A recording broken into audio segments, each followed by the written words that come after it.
आज हम लोग क्या पढ़ने वाले हैं यूपी स्पेशल में। तो यूपी स्पेशल में जो हम लोग पढ़ने वाले हैं वो उत्तर प्रदेश और जैन धर्म।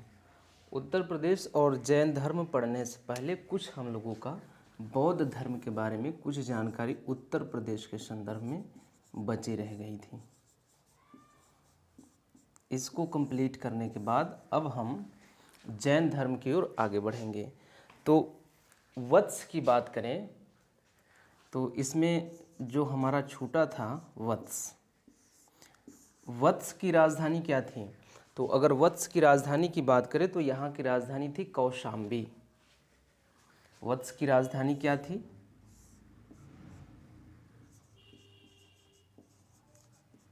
इसकी राजधानी थी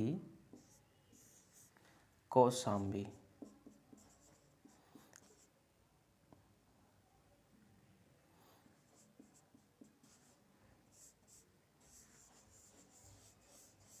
इतनी बातें हमें पता है। वत्स की यहाँ का राजा उदयन बुद्ध का ये अनुयायी था।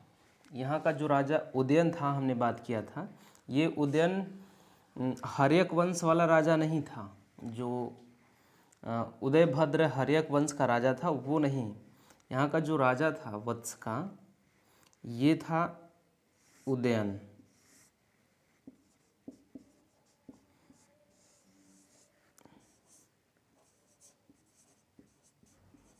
उदयन यहाँ का राजा था। क्योंकि 6ठी शताब्दी ईसा पूर्व की बात हो रही है, हम बात कर रहे हैं 6ठी शताब्दी ईसा पूर्व। 6ठी शताब्दी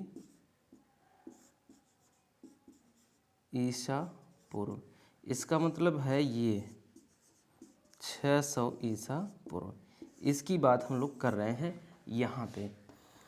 इसी के आसपास जो बौद्ध धर्म जो अस्तित्व में आया, बौद्ध जैन धर्म, जो धार्मिक संप्रदायों का उदय हुआ, इसी के आसपास हुआ। तो और इससे अगर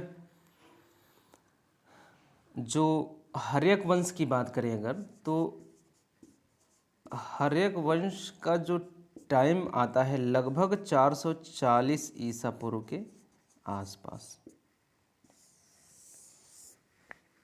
तो हालांकि जो बौद्ध धर्म है उसके बाद जब उदय हुआ तो आगे तक चला है, 440 ईसा पूर्व तक तो आया ही आया होगा, अब तक है।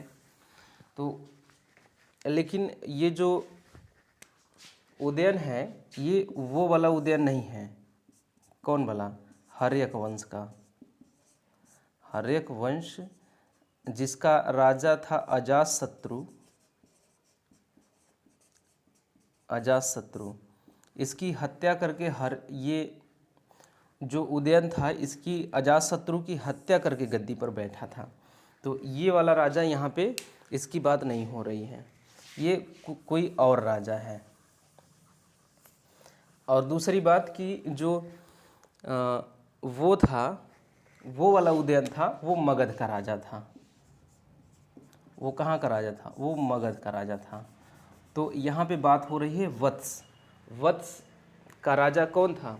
उदयन। और ये क्या था? उदयन जो है बौद्ध धर्म का अनुयायी था।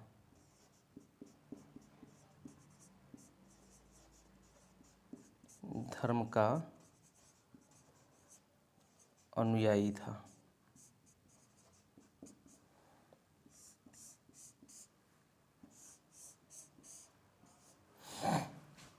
ये बात जो जब कहीं का किसी क्षेत्र का कोई राजा किसी धर्म का अनुयायी हो जाता, जैसे उस समय में बौद्ध या जैन धर्म का अनुयायी अगर आम आदमी होते तो उतनी बड़ी बात नहीं थी, वो कोई विशेष बात नहीं थी, वो सामान्य बात थी कि कोई आम आदमी धर्म का अनुयायी हो जाता था।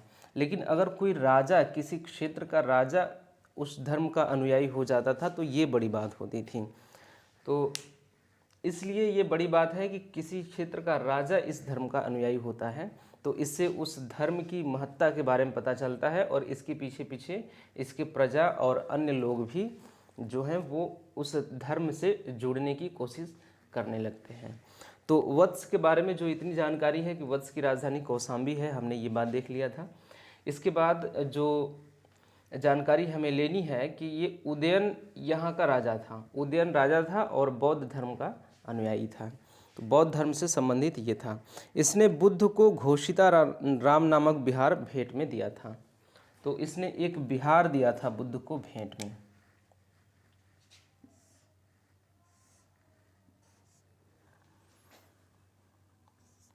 कौन? घोषिता, घोषिता राम विहार।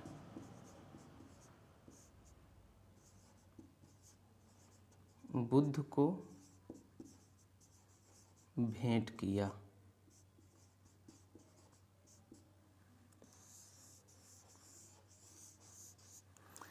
ये देखिए, ये जो वत्स की राजधानी कौशाम्बी है, अब जब पहले की तरह हम लोग लिख नहीं रहे हैं एक पॉइंट करके फिर उस पूरे लाइन को लिखना, इससे हम लोगों का समय काफ़ी बर्बाद हो रहा था, काफ़ी समय वो बेकार चला जा रहा था। तो इसलिए हम लोग इस तरह से अध्ययन करेंगे कि थोड़ा सा हम लोगों का समय बचे।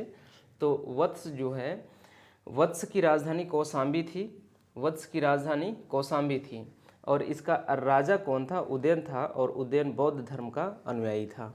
इसके बाद ये बौद्ध धर्म के अनुयायी होने के नाते घोषिता राम विहार बुद्ध को भेंट में दिया था इसने। इसके बाद बुद्ध ने अपना पहला उपदेश सारनाथ के मृगदाओं में दिया था, जिसे धर्मचक्र प्रवर्तन कहा जाता है। तो धर्मचक्र प्रवर्तन की बात करें तो किसे कहा जाता है? बुद्ध का अपना पहला उपदेश देना, ये जो घटना है, इस घटना को धर्मचक्र प्रवर्तन के नाम से जाना जाता है।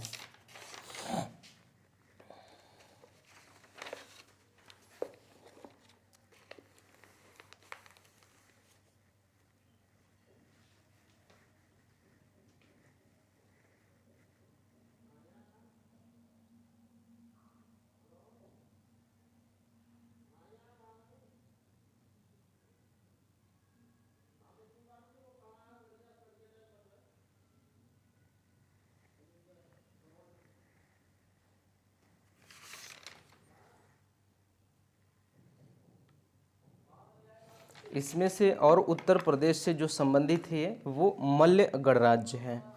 मल्ल गणराज्य की बात अगर हम लोग करें, मल्ल के बारे में बात करें, अब यहाँ पे बात होगी किसके बारे में? मल्ल के बारे में। मल्ल क्या था?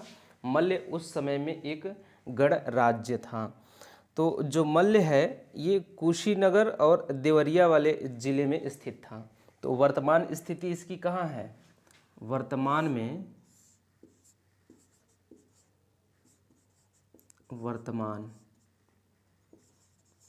कुशीनगर, वर्तमान में क्या है? कुशीनगर व देवरिया जनपद, देवरिया जनपद। अब ये महत्वपूर्ण इसलिए हो जाता है इस क्लास के लिए कि ये जो मल्ल है ये उत्तर प्रदेश में अवस्थित ये देवरिया जनपद के आसपास का क्षेत्र है और इससे बुद्ध धर्म, बौद्ध का या बौद्ध धर्म का संबंध कहीं ना कहीं है। तो क्योंकि दोनों से संबंध है तो इस क्लास में उसका जो परिचर्चा होना वो लाजमी हो जाता है।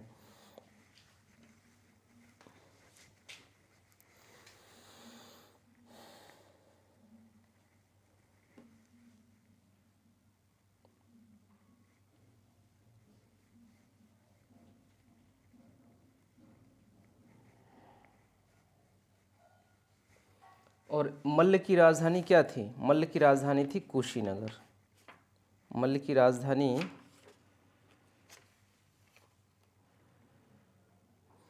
कुशीनगर और पावा थी। तो इसकी राजधानी की बात करें अगर हम लोग तो राजधानी थी कुशीनगर और पावा।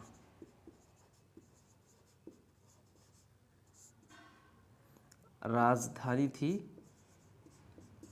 कुशीनगर व पावा।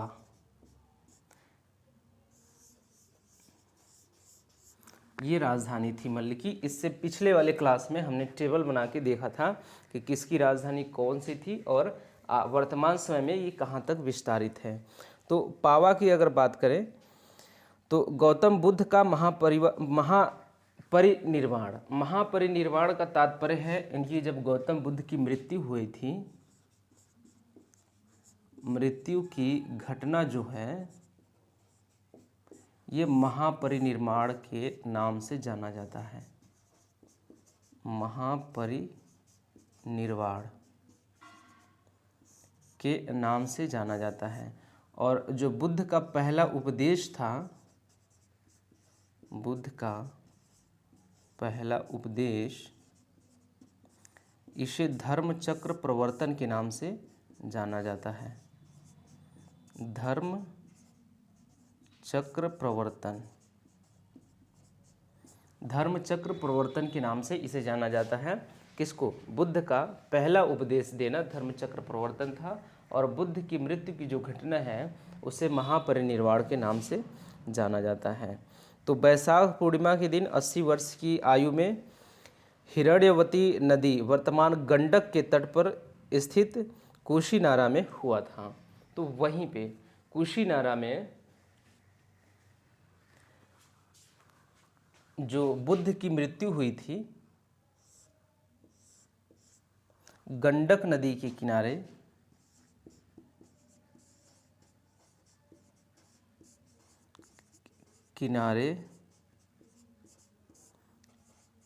कुशीनारा में बुद्ध की मृत्यु।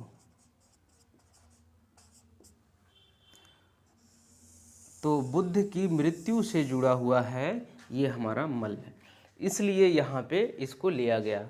तो मल्ल के बारे में इसकी राजधानी कुशीनारा या कुशीनगर या पावा और पावा है, पावा थी। और इसी कुशीनगर या कुशीनारा में जो गंडक नदी के किनारे स्थित है, यहीं पे बुद्ध की मृत्यु हुई थी 80 वर्ष की अवस्था में वैशाख पूर्णिमा के दिन।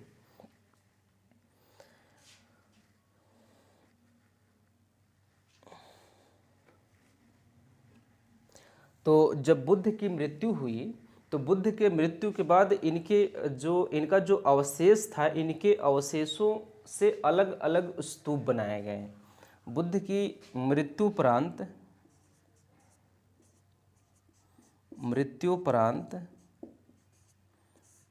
इनका जो अवशेष था, जो अस्थियां थी, अवशेष या अस्थियों से या इसका जो अवशेष या अस्थियां थीं बुद्ध की, या जो बचा हुआ राख था इनको जलाने के बाद, तो उससे ये 8 जगह स्तूप बनाए गए। तो उसका प्रयोग करके 8 जगह स्तूप बनाए गए। तो इनके अवशेषों पर 8 जगह स्तूप बनाए गए हैं। तो 8 जगह में से ये 4 जगह उत्तर प्रदेश में है। तो यही जो 4 जगह उत्तर प्रदेश में है, और जो 4 जगह उत्तर प्रदेश में है तो किस किस महाजनपद में और उस समय के किस महाजनपद में थे, या किस महाजनपद के राजाओं ने ये स्तूप बनवाया था, ये इम्पोर्टेंट हो जाता है। तो इसको देखेंगे हम लोग। तो अवशेष से अस्थियों पर 8 स्तूप बनाए गए हैं। 8 स्तूप बनाए गए। इसमें से 4 जो है यूपी में कितने हैं? 4 हैं। तो इन चारों की चर्चा होनी है। उत्तर प्रदेश में 4 स्तूप बनाए गए हैं बुद्ध के अवशेषों पर।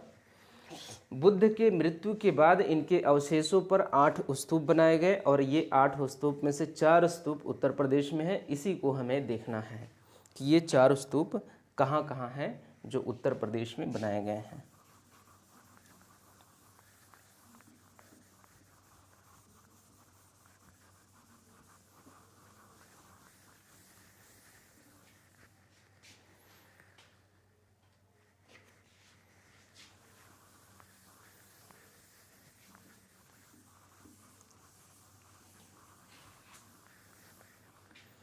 तो उत्तर प्रदेश में बनाए गए स्तूप जो पहला है कपिल वस्तु।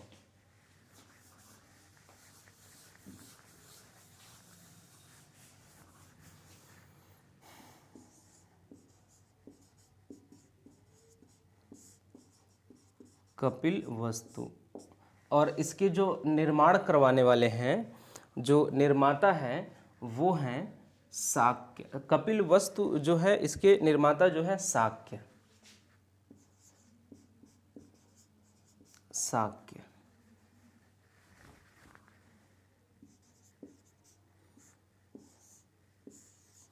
ये क्या है? निर्माता है। शाक्यों ने कपिल वस्तु में बुद्ध के अवशेष पर एक स्तूप बनवाया। क्या बनवाया? शाक्यों ने कपिल वस्तु में बुद्ध के मृत्यु के उपरांत उनके अवशेषों पर या अस्थियों पर ये क्या है? स्तूप बनवाया। और दूसरा जो स्तूप है, दूसरा स्तूप है कुशीनगर में, कुशीनगर जहाँ इनकी मृत्यु हुई थी, कुशीनगर में। और इसको किसने बनवाया था? कुशीनगर में जो स्तूप बनवाया था वो मल्लों ने बनवाया था। मल्ल द्वारा निर्मित, मल्ल द्वारा निर्मित। और तीसरा जो है कुशीनगर के अलावा ये रामग्राम है और ये कोलीय गणराज्य द्वारा बनाया गया। रामग्राम किसके द्वारा बनवाया गया? कोलीय गणराज्य द्वारा।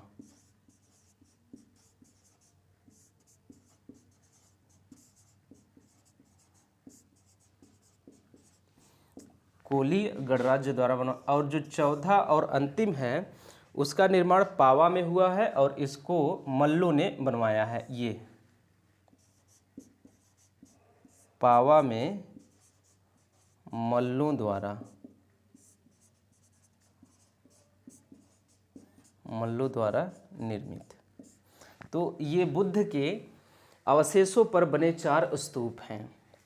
बुद्ध के अवशेषों पर बने 4 स्तूप ये हैं कि एक है कपिल वस्तु जिसका निर्माण शाक्यों ने करवाया, और दूसरा है कुशीनगर।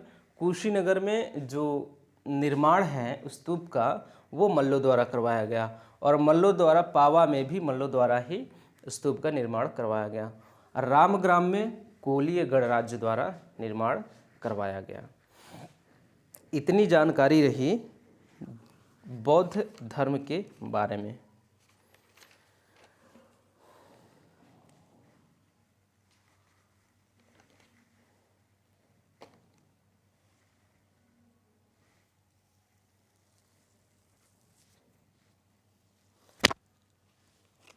अब हम लोग देखते हैं जैन धर्म के बारे में क्या क्या महत्वपूर्ण बातें हो सकती हैं उत्तर प्रदेश के संदर्भ में।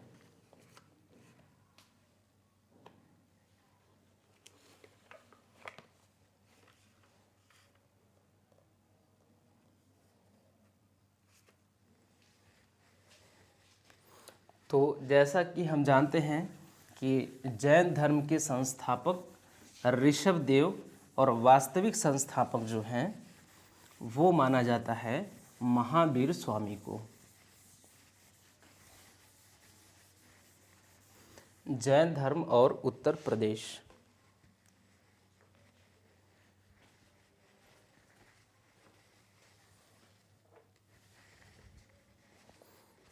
जैन धर्म और उत्तर प्रदेश के बारे में हम लोग बात करेंगे। तो यहाँ पे हम लोग देखेंगे कि जैन धर्म के प्रवर्तक या प्रथम तीर्थंकर कौन थे? तो ऋषभदेव थे। इनका जन्म कहाँ हुआ था? अयोध्या में हुआ था। तो ये महत्वपूर्ण बात हो जाती है।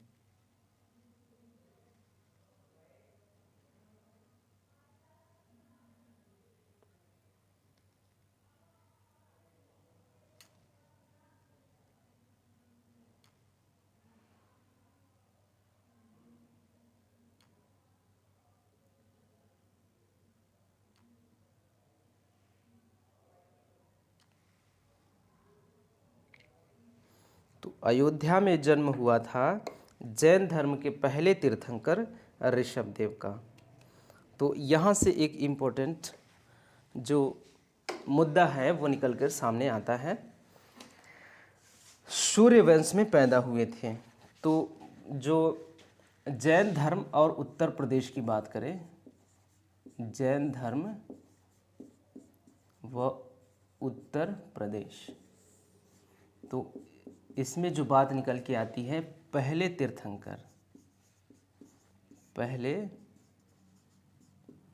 तीर्थंकर कौन थे?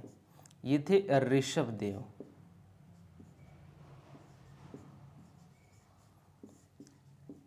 पहले तीर्थंकर जैन धर्म थे ऋषभदेव, और इनका जन्म कहाँ हुआ था? जन्म स्थान तो अयोध्या में। अयोध्या कहाँ है? अयोध्या उत्तर प्रदेश में है। चूँकि जैन धर्म के पहले तीर्थंकर ऋषभदेव का जन्म होता है अयोध्या में, और अयोध्या उत्तर प्रदेश में है, इसलिए ये जानकारी महत्वपूर्ण हो जाती है यूपी स्पेशल के संदर्भ में। और दूसरी जो बात है, ये किस वंश के थे? तो ऋषभदेव भरत चक्रवर्ती सम्राट हुए। जैन धर्म के अनुसार ऋषभदेव के ज्येष्ठ पुत्र भरत। तो ये कहा जा रहा है इसमें कि भरत के नाम से ही इनके बड़े पुत्र का नाम था भरत, और इनके नाम से ही भारत का नाम भारत पड़ा। भरत के नाम से ही भारत का नाम भारत पड़ा। तो ये यूपी स्पेशल के दृष्टिकोण से महत्वपूर्ण जो बिंदु है, महत्वपूर्ण बिंदु नहीं होता है, तो इसलिए उसको हम लोग, एक मिनट, कोई आ गया है। तो ये पहले तीर्थंकर ऋषभदेव थे, और इनका जन्म हुआ था अयोध्या में, उत्तर प्रदेश में, इसलिए ये बात हो जाती है इसके संदर्भ में महत्वपूर्ण। जैन धर्म में कुल 24 तीर्थंकर हुए। ये बात तो जैसा कि हम लोग जानते हैं 24 तीर्थंकर हुए जैन धर्म में, 24 तीर्थंकर। तो जैन धर्म में कितने तीर्थंकर थे? 24 तीर्थंकर थे। दूसरे से 22वें तीर्थंकर तक का जो इतिहास है, स्पष्ट रूप से प्रमाण नहीं मिलता है। जो दूसरे से पहले का, और पहले का पता चलता है ऋषभदेव के बारे में कुछ जानकारी जो है हमें मिलती है। उसके बाद दूसरे से लेकर 23वें तक, कहाँ तक? दूसरे से लेकर 22वें तक, 23वें और 24वें का हमें प्राप्त होता है जानकारी, और इसके बाद इन सब की ऐतिहासिकता जो है वो स्पष्ट नहीं है। 23वें तीर्थंकर पार्श्वनाथ कहे जाते हैं, जो कि काशी के नागवंशी राजा अश्वसेन के पुत्र थे। तो काशी एक जो जनपद था, दूसरी जानकारी काशी के बारे में है। काशी महाजनपद की राजधानी क्या थी? तो काशी महाजनपद की राजधानी जो थी वो थी वाराणसी। काशी जनपद की राजधानी क्या थी?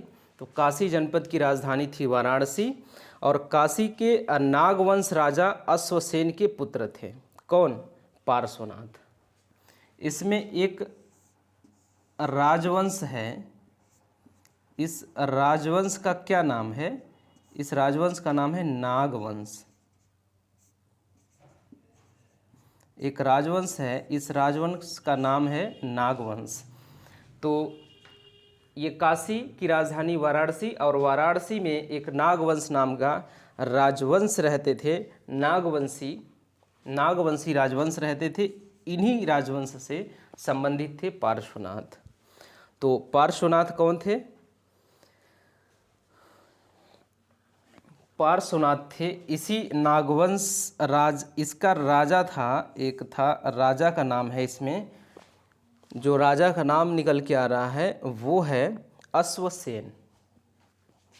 इसके राजा थे अश्वसेन, और इन्हीं का पुत्र जो है पार्श्वनाथ है। और पार्श्वनाथ की बात क्यों हो रही है? क्योंकि पार्श्वनाथ जैन धर्म के 23वें तीर्थंकर हैं। जैन धर्म के 23वें तीर्थंकर के बारे में हमें जानकारी यहाँ से मिलती है। तो ये कहा गया कि दूसरे से 22वें तक, पहले की जानकारी है, 22वें तक जानकारी नहीं है, 23वें की जानकारी है और 24वें की जानकारी तो बहुत ज़्यादा है।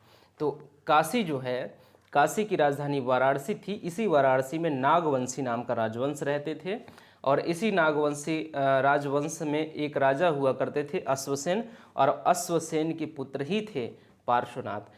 तो जो 23वें तीर्थंकर थे जैन धर्म के और जो पहले तीर्थंकर जैन धर्म थे, वो दोनों के दोनों कहीं न कहीं उत्तर प्रदेश से जुड़े हुए हैं। इसलिए ये मुद्दा यहाँ पे महत्वपूर्ण हो जाता है यूपी स्पेशल के संदर्भ में।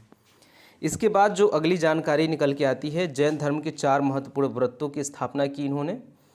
तो इन्होंने जैन धर्म की 4 महत्वपूर्ण, चूँकि ये वाली बात जो 4 महत्वपूर्ण व्रत हैं, अहिंसा, सत्य, अस्तेय, अपरिग्रह, तो ये इनके जो धार्मिक पक्ष है इसमें पढ़ा जाएगा। जो धार्मिक पक्ष है, धार्मिक पक्ष में इनकी जानकारी ली जाती है, क्योंकि अहिंसा, अस्तेय, सत्य, अहिंसा, जो अहिंसा, सत्य, अस्तेय, अपरिग्रह, अगर इसकी बात करें तो अहिंसा,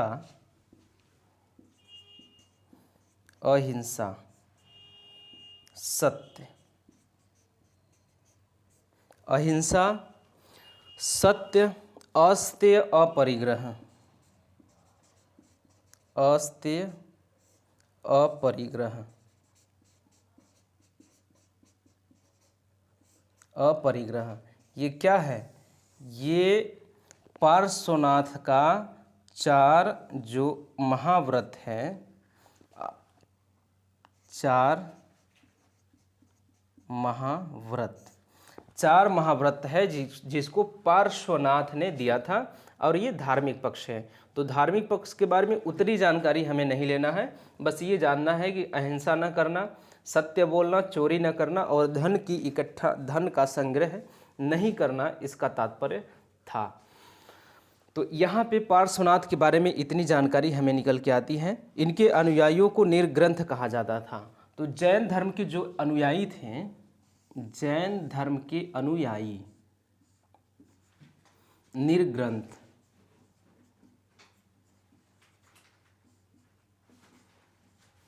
निर्ग्रंथ कहा जाता था जैन धर्म के अनुयायी को।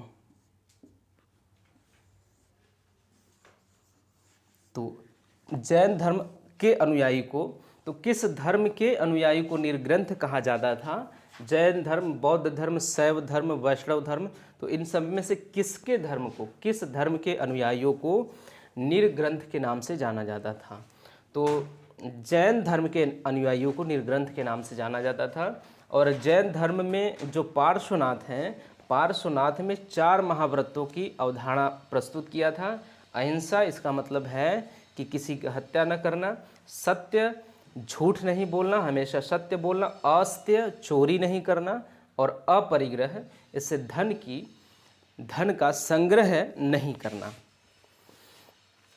जैन धर्म के अंतिम प्रवर्तक महावीर स्वामी का जन्म स्थान, कार्यस्थल यद्यपि मगध रहा, किंतु उत्तर प्रदेश में इनके अनुयायियों की संख्या पर्याप्त थी। तो इनका जो ऋषभ देव अयोध्या में हुआ, जो दूसरी पुस्तक है हमारी दृष्टि की, उसमें वही बात की ध्यातव्य है कि द्वितीय तीर्थंकर अजितनाथ, चतुर्थ तीर्थंकर भगवत और अभिनंदन नाथ एवं 5वें तीर्थंकर सुमित नाथ का जन्मस्थल भी अयोध्या है।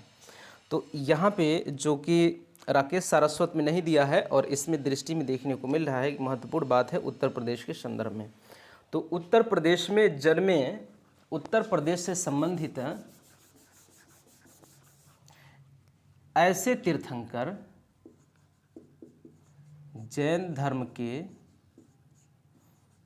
वे तीर्थंकर जिनका जन्म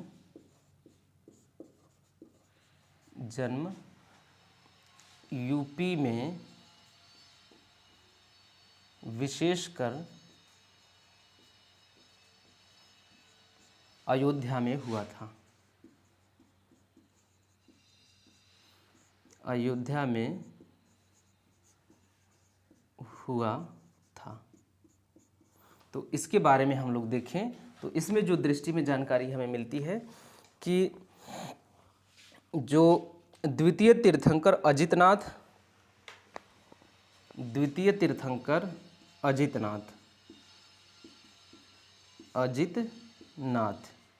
ये कौन थे? ये जैन धर्म के दूसरे तीर्थंकर थे।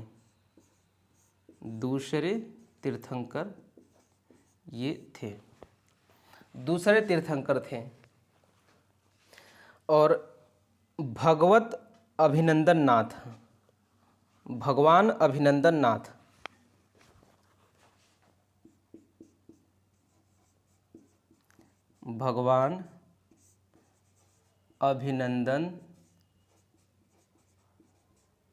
नाथ ये जैन धर्म के चौथे तीर्थंकर थे। चौथे तीर्थंकर थे, जैन धर्म के चौथे तीर्थंकर भगवान अभिनंदन नाथ थे। और पांचवें तीर्थंकर सुमितनाथ कौन थे? पांचवें तीर्थंकर थे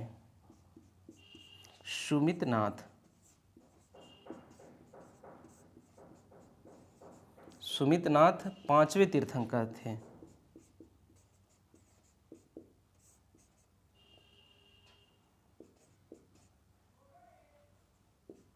पांचवें तीर्थंकर सुमितनाथ थे और इनका भी जन्म हुआ था अयोध्या में। और इसके बाद ऋषभ देव का जन्म जो है, ये ऋषभ देव का जन्म भी अयोध्या में हुआ था। तो पहले तीर्थंकर ऋषभ देव,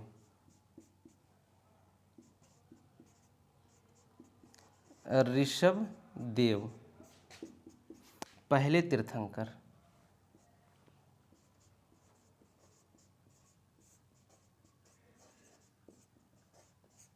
पहले तीर्थंकर ऋषभ देव का जन्म भी उत्तर प्रदेश में होता है। ऋषभ देव जैन धर्म के प्रथम संस्थापक थे और पहले तीर्थंकर थे। ऋषभ देव का जन्म अयोध्या में हुआ था। जैन धर्म के 23वें तीर्थंकर पार्श्वनाथ थे। वे काशी के इक्ष्वाकु वंशी राजा अश्वसेन के पुत्र थे।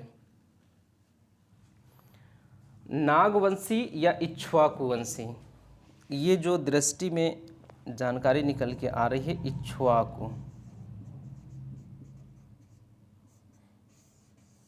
इक्ष्वाकु वंशी या नागवंशी राजा अश्वसेन के पुत्र थे पार्श्वनाथ। जैन धर्म के 24वें तीर्थंकर या अंतिम तीर्थंकर भगवान महावीर का जन्म वैशाली के निकट कुंड ग्राम में हुआ था। तो वैशाली में हुआ था इनका जन्म। अब चूंकि इनके जन्म का संबंध उत्तर प्रदेश से नहीं है तो यहाँ पे ये महत्वपूर्ण बात नहीं हो जाती, क्योंकि ये सारी बातें हम लोग जब भारत का इतिहास पढ़ रहे होते हैं वहाँ पे प्राचीन इतिहास तो पढ़ते हैं। तो ध्यान रखने योग्य जो बात है सिर्फ यही है और ये है इतना कि जैन धर्म के वो तीर्थंकर जिनका जन्म उत्तर प्रदेश में हुआ था। अगर ऐसे भी आ सकता है कि इनमें से कौन से जैन धर्म के तीर्थंकर हैं कि जिनका जन्म उत्तर प्रदेश में नहीं हुआ था। पहले तीर्थंकर, पांचवें, चौथे, दूसरे, ऐसे करके भी आ सकता है और नाम दे के भी आ सकता है कि इनमें से कौन से ऐसे तीर्थंकर थे जिनका जन्म उत्तर प्रदेश में हुआ था, या ऐसे करके आ सकता है जिसका जन्म उत्तर प्रदेश में नहीं हुआ था, या अयोध्या में हुआ था या नहीं हुआ था। तो ये ध्यान रखने योग्य बात है, ये इतनी बात जो है। उसके बाद ये काशी में इनका जो पार्श्वनाथ, अगर अयोध्या की बात करी जाए कि अयोध्या में इनमें से किस तीर्थंकर का जन्म हुआ था, तो अमितनाथ, भगवान अभिनंदन और सुमितनाथ और ऋषभदेव का जन्म अयोध्या में हुआ था। ये पार्श्वनाथ हैं, पार्श्वनाथ का जन्म अयोध्या में नहीं हुआ था, यद्यपि इनका जन्म उत्तर प्रदेश में हुआ था। अगर उत्तर प्रदेश लिख के आए कि उत्तर प्रदेश में किसका जन्म हुआ था, जो जैन धर्म के किस तीर्थंकर का जन्म उत्तर प्रदेश में हुआ था, तो इनका नाम तो आएगा ही आएगा पार्श्वनाथ का, और उन सब का भी आएगा। लेकिन सिर्फ अयोध्या लिख दे कि अयोध्या में किसका जन्म हुआ था, तो पार्श्वनाथ वहाँ से कट्टी हो जाएंगे, और अजितनाथ, भगवान अभिनंदन नाथ, सुमित नाथ और ऋषभ देव की बात वहाँ पे रह जाएगी। इसके बाद पूर्णगामी तीर्थंकर पार्श्वनाथ द्वारा बताए गए 4 व्रतों के विधान में एक 5वां व्रत ब्रह्मचर्य भी जोड़ दिया। तो इसमें जो पार्श्वनाथ बताए थे, तो इसमें प्लस हुआ एक और ब्रह्मचर्य,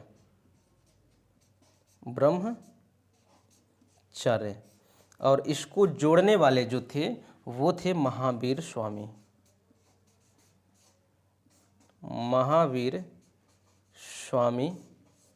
द्वारा ये जोड़ा गया।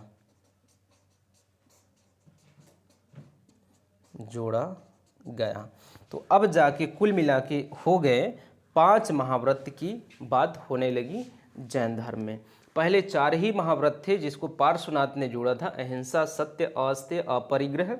लेकिन 5वां जो महाव्रत है उसको जोड़ा महावीर स्वामी ने, जो था कि ब्रह्मचर्य। और अब जाके 5 महाव्रत हो गए जैन धर्म में। महावीर स्वामी ने अपना उपदेश प्राकृत भाषा में दिया था। आधुनिक उत्तर प्रदेश में उनके अनुयायियों की संख्या अधिक थी। मौर्योत्तर युग में मथुरा जैन धर्म का प्रसिद्ध केंद्र था। तो मौर्य काल के बाद की अगर बात करें, मौर्योत्तर युग में उत्तर प्रदेश का कौन सा स्थान जैन धर्म का केंद्र था, तो ये कृष्ण नगरी मथुरा। तो मौर्य काल के बाद मौर्योत्तर युग में कौन सा ऐसा स्थल था जो कि जैन धर्म का वो महत्वपूर्ण एक केंद्र था, तो वो था मथुरा। तो इतनी बातें हो गई जैन धर्म के बारे में।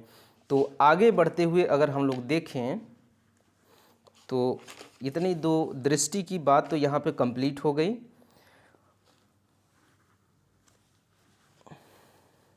और उत्तर प्रदेश जो समग्र अध्ययन है, इसमें महावीर जैन धर्म के 5 महाव्रत ब्रह्मचर्य को सम्मिलित किया।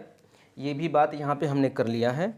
इसके बाद उत्तर प्रदेश में मथुरा, काशी, कौशाम्बी, हस्तिनापुर, श्रावस्ती, अयोध्या, देवगढ़, महोबा, काकंडी तथा रौनाही प्राचीन रत्नगिरी जैन धर्म के प्रमुख केंद्र थे। तो जैन धर्म के प्रमुख केंद्र जो थे यहाँ पे दिया गया है, इसको हम लोग भी देख लेंगे क्योंकि ये सभी उत्तर प्रदेश के हैं। चूँकि हम यूपी स्पेशल पढ़ रहे हैं, तो जितनी बातें उत्तर प्रदेश के संदर्भ में निकल के आएंगी दोनों पुस्तकें, 4 पुस्तकों से, तो उसको हम लोग छोड़कर आगे नहीं बढ़ेंगे।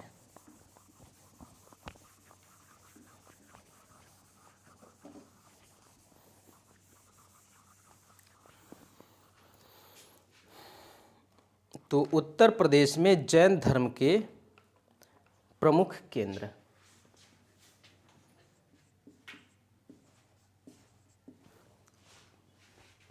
उत्तर प्रदेश में जैन धर्म के प्रमुख केंद्र,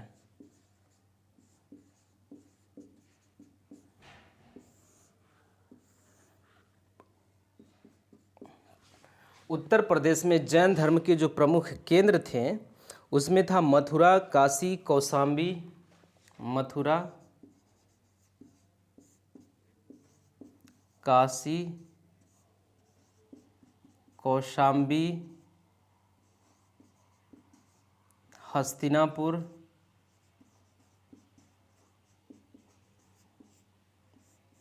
मथुरा, काशी, कौशाम्बी, हस्तिनापुर, श्रावस्ती, अयोध्या, देवगढ़,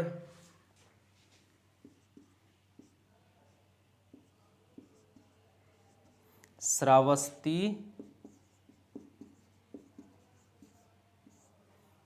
अयोध्या, देवगढ़, महोबा,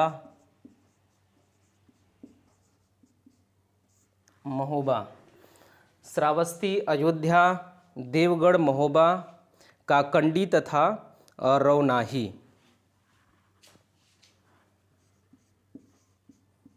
काकंडी, रौनाही आदि ये प्रमुख और या महत्वपूर्ण केंद्र थे जैन धर्म से संबंधित। और दूसरी बात कि ये उत्तर प्रदेश में अवस्थित थे।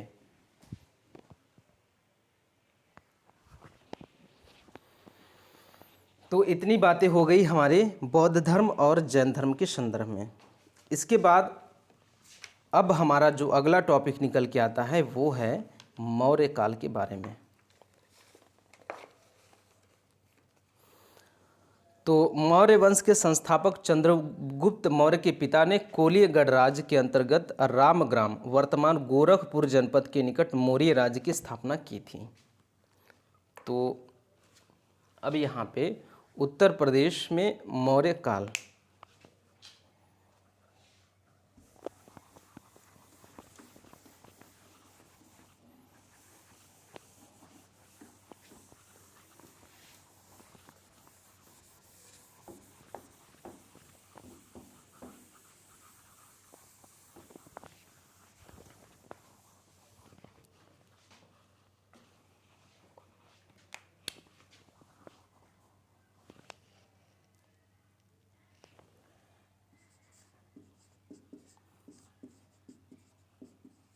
उत्तर प्रदेश में मौर्य काल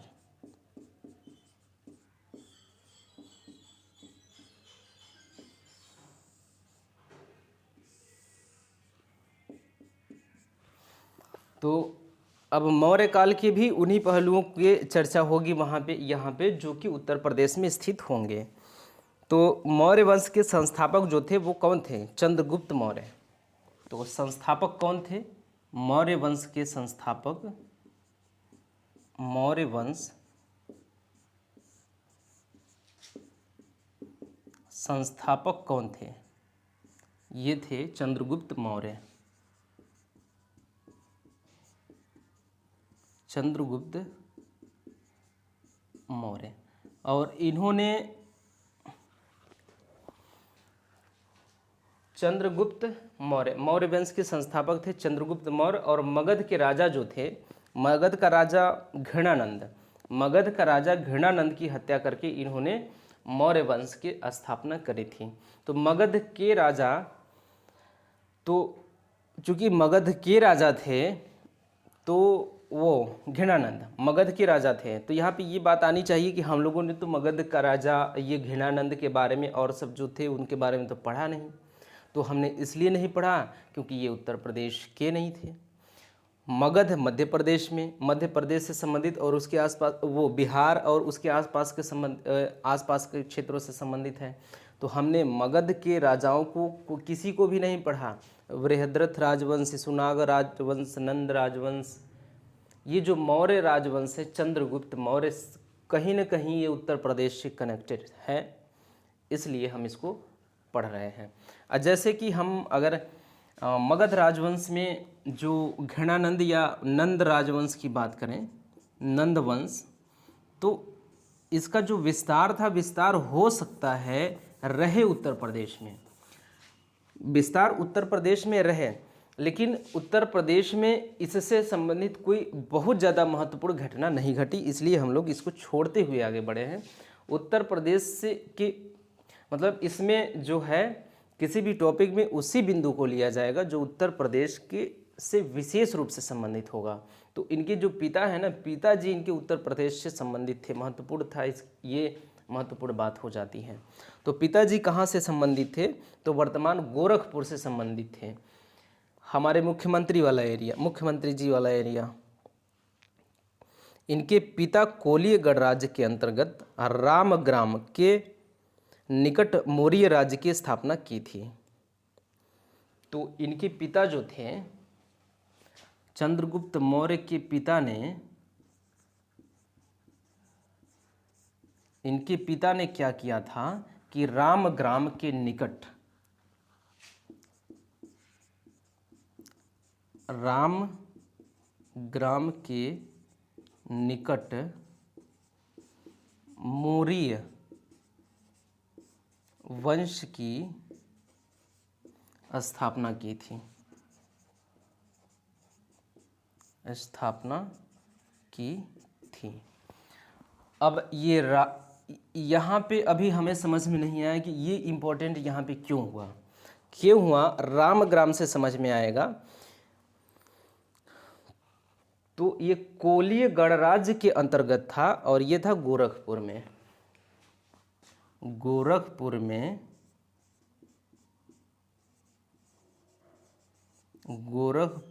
में ये वर्तमान गोरखपुर में,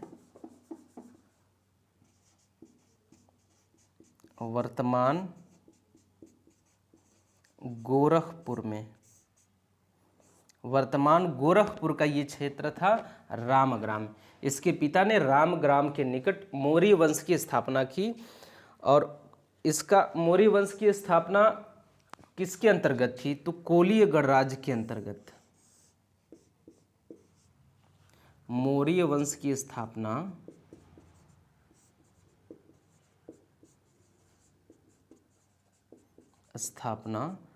कोलीय गणराज्य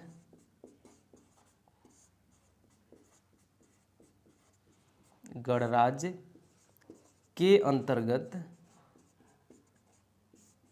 किया।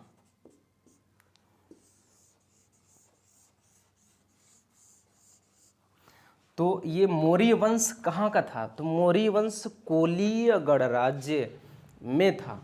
कोली एक इतना बड़ा जो गणराज्य है, ये गणराज्य है, इसमें एक जगह यहाँ पे मौर्य वंश का स्थापना किया था इनके पिता ने, चंद्रगुप्त मौर्य के पिता ने। इनके नाम का जो ऐतिहासिकता है वो संदिग्ध है। इनके माता पिता के नाम की ऐतिहासिकता या फिर यही ऐतिहासिकता संदिग्ध है। ये पूर्ण रूप से सत्य भी नहीं हो सकता ये कि जो मौर्य वंश के, चूँकि इनके नाम में मौर्य लगा है इसलिए अधिकांश लोग ये अंदाज़ा लगाते हैं कि ये मौर्य वंश के राजा थे। कुछ लोग तो ये कहते हैं कि ये शूद्र थे और कुछ लोग कहते हैं कि नहीं, शूद्र नहीं थे, ये क्षत्रिय थे। तो क्षत्रिय थे ये ज़्यादा मान्य मत है, ये ज़्यादा मान्य क्षत्रिय थे, क्योंकि जो इनकी माता जी थीं, ऐसा कहा जाता है कि वो जो घेड़ानंद हैं, घेड़ानंद के दरबार से संबंधित थी इनकी माता और वहीं से ये चंद्रगुप्त मौर्य की उत्पत्ति होती है, चंद्रगुप्त मौर्य का जन्म होता है। तो इसलिए इनको शूद्र भी माना जाता है क्योंकि घेड़ानंद एक शूद्र राजा था। तो क्षत्रिय थे ये ज़्यादा इस पे जो मान्यता प्राप्त इसलिए है क्योंकि जो चाणक्य थे घोर पंडित थे, घोर ब्राह्मण थे और ये क्षत्रियों कहते थे कि क्षत्रियों की नज़र मात्र पड़ जाने से इसका जो शूद्र हैं, शूद्रों का सिर्फ नज़र अगर पड़ जाएगा ब्राह्मण पे तो ब्राह्मण का जो तेज है वो क्षीण हो जाएगा। ब्राह्मण का तेज क्षीण हो जाता है सिर्फ नज़र पड़ जाने से शूद्र के। तो इतने घोर ब्राह्मण किसी जो वो हो शूद्र को वो राजगद्दी पे बैठाने से हमेशा दूर ही रहेगा, वो इसको राजगद्दी पे नहीं बैठाएगा। इस हिसाब से ये कहा जाता है कि संभवतः चंद्रगुप्त मौर्य क्षत्रिय वंश के रहे होंगे। मौर्य राज्य की स्थापना हो गई इनके पिता द्वारा। इसके बाद मौर्य राज्य की राजधानी पिप्पलीवन उसी स्थान पर थी जहां आज गोरखपुर जनपद की राजधानी गांव है। तो मौर्य वंश की राजधानी क्या थी? पिप्पलीय वंश। मौर्य वंश इसकी जो राजधानी बनाई गई, मौर्य वंश की जो राजधानी बनाई गई ये पिप्पली वंश,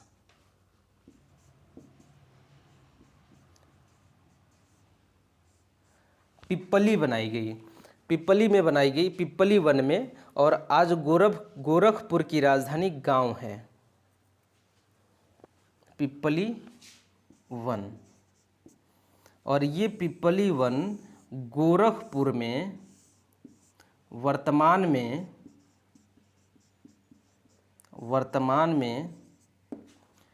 गोरखपुर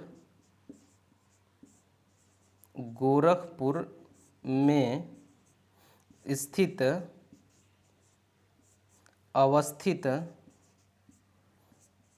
एक गांव, उस गांव की नाम है राजधानी। ये राजधानी नहीं है, ये गांव का नाम ही है राजधानी। गांव का क्या नाम है? राजधानी गांव है। तो वर्तमान में गोरखपुर में एक गांव है जिसकी नाम है राजधानी।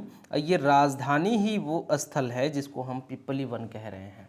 तो ये उत्तर प्रदेश से इतने घनिष्ठ रूप से संबंधित है, इसलिए इसको यहाँ पे चर्चा परिचर्चा में उठाया गया है।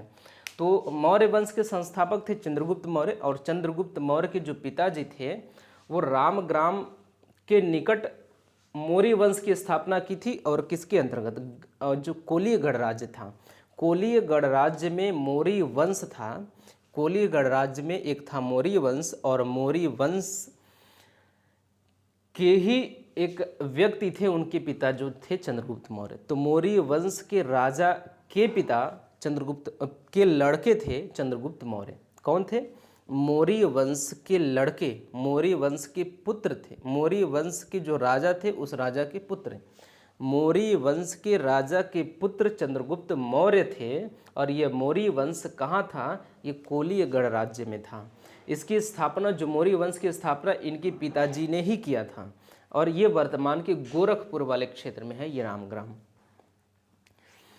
और जो मौर्य वंश थी उसकी राजधानी इन्होंने पिपली वन बनाया था। और पिपली वन की बात करें तो ये पिपली वन वर्तमान में जो गोरखपुर में एक गांव है, उस गांव की नाम है राजधानी। ये राजधानी नहीं है गोरखपुर की, इस गांव का नाम ही है राजधानी। इस गांव का नाम क्या है? राजधानी है। तो ये राजधानी वाला एरिया ही पिपली वन के नाम से जाना जाता था उस समय, और यही राजधानी थी मौर्य वंश की। इसके बाद देखिए सर कितना टाइम उसमें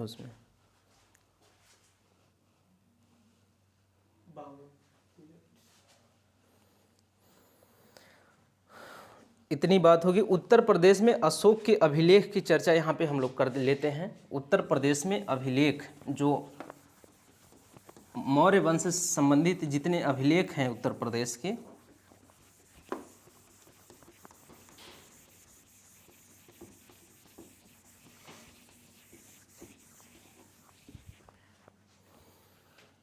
तो एक मौर्य वंश से संबंधित एक अभिलेख मिर्जापुर में मिला है। वो मिर्जापुर में एक स्थल है अहरौरा। अहरौरा ये कहाँ है? ये है मिर्जापुर में। यहाँ से अशोक का एक अभिलेख प्राप्त होता है। अहरौरा से लघु शिलालेख प्राप्त होता है अशोक का, लघु शिलालेख। लघु शिलालेख यहाँ से प्राप्त होता है।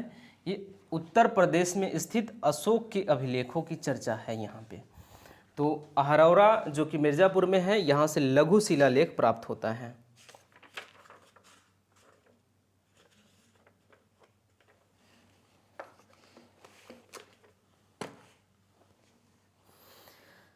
इसके बाद मेरठ में स्तंभ लेख प्राप्त होता है। मेरठ का स्तंभ लेख, मेरठ से स्तंभ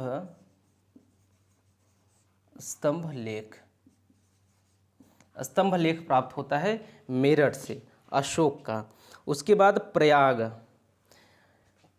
का स्तंभ लेख, वृहद स्तंभ लेख, प्रयाग वृहद स्तंभ लेख।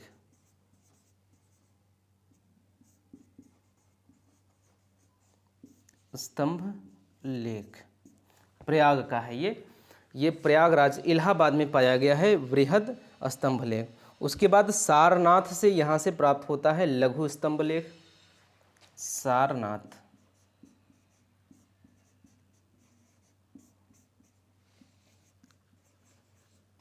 लघु स्तंभ लेख ये प्राप्त होता है सारनाथ।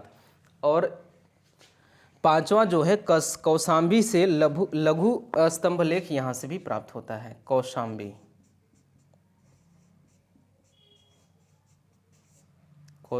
से लघु स्तंभ लेख प्राप्त होता है। तो ये भी महत्वपूर्ण जो बात है, अशोक के उत्तर प्रदेश में पाए गए अशोक के अभिलेख, अशोक के अभिलेख। तो उत्तर प्रदेश में पाए गए अशोक के अभिलेख 5 हैं।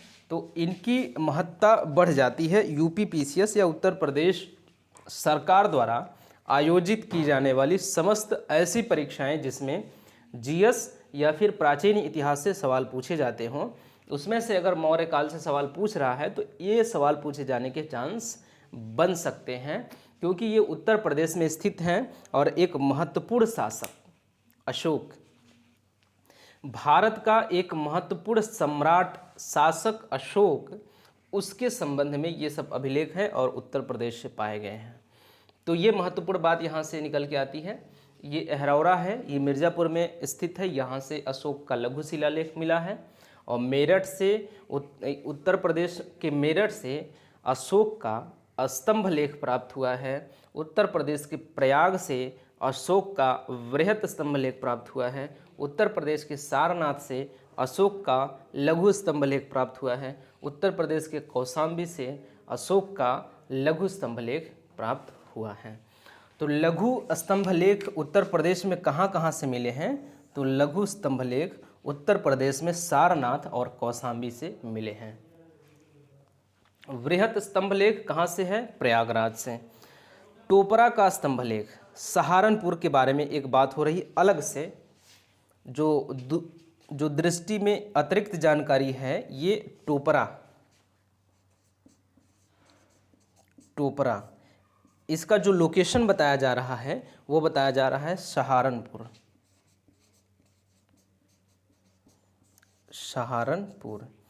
तो यहाँ से क्या प्राप्त हुआ है?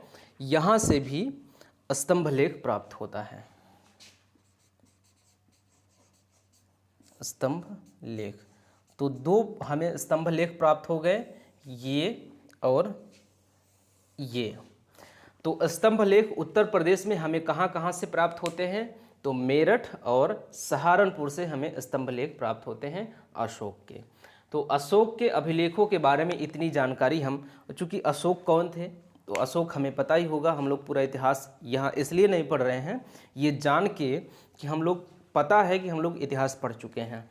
हम लोगों को बस इतना फोकस कर लेना है, इतना फोकस करना है, इतना ध्यान में रखना है कि उत्तर प्रदेश में क्या क्या, जैसे मौर्य काल पढ़ रहे हैं तो मौर्य काल के बारे में सारी जानकारी हमें है, लेकिन सारी जानकारी होने के बावजूद हमें ये बहुत ज़्यादा ध्यान नहीं है कि कौन सा जो स्थल है या कौन सी चीज़ है या जो बहुत ही महत्वपूर्ण है, जो राजा के संदर्भ में बहुत ही ज़्यादा महत्वपूर्ण है, बेहद महत्वपूर्ण है, उन्हीं के बारे में हम लोगों का ध्यान वहाँ पे पहुँच पाया है कि उत्तर प्रदेश में इस जगह पे स्थित है। लेकिन जब हम उत्तर प्रदेश विशेष पढ़ रहे होते हैं तो उत्तर प्रदेश के उन पहलुओं पे जो कि ऊपर ऊपर से बताया गया होता है भारत के इतिहास में, उसके थोड़ा सा अंदर घुस जाते हैं, और थोड़ा सा अंदर घुस जाते हैं तो कुछ जानकारी और मिल जाती है। तो ये इसीलिए बस एक दिमाग में बैठाने के लिए उत्तर प्रदेश से संबंधित क्या क्या चीज़ें हो सकती हैं या हैं मौर्य काल से, उसके बारे में इसलिए ये यहाँ पे पढ़ा जाता है। यूपी स्पेशल या मध्य प्रदेश स्पेशल या बिहार स्पेशल, कुछ भी अगर स्पेशल पढ़ा जा रहा है तो सिर्फ इसलिए पढ़ा जा रहा है क्योंकि सिर्फ यूपी स्पेशल पढ़ लेने से, यूपी स्पेशल का मौर्य काल अगर हम पढ़ रहे हैं तो इससे हमारा मौर्य काल कंप्लीट कभी नहीं होगा। हम लोग ये मान के चलेंगे कि हम लोगों ने इतिहास को पूरा पढ़ लिया है, और पढ़ने के बाद फिर हम ये ध्यान देने के लिए यहाँ पे आए हैं कि उत्तर प्रदेश में कौन कौन से स्थल और कौन कौन से मुद्दे उत्तर प्रदेश से जुड़े हुए हैं। कितना हुआ? 1 घंटा 27 सेकंड। ठीक है, और अब यहाँ पे हो जाता है टाइम समाप्त। तो मौर्य काल के बारे में हम लोगों ने यहाँ तक, इसमें जो राकेश सारस्वत और दृष्टि वाली जो बुक है, यहाँ तक हम लोगों ने पढ़ लिया है, स्तंभ लेख तक। जो अभिलेख हैं अशोक से संबंधित यहाँ तक, उसके बारे में, उसके बाद अब हम लोग जो बातें निकल के आएंगी वो अगली क्लास में लेके आएंगे।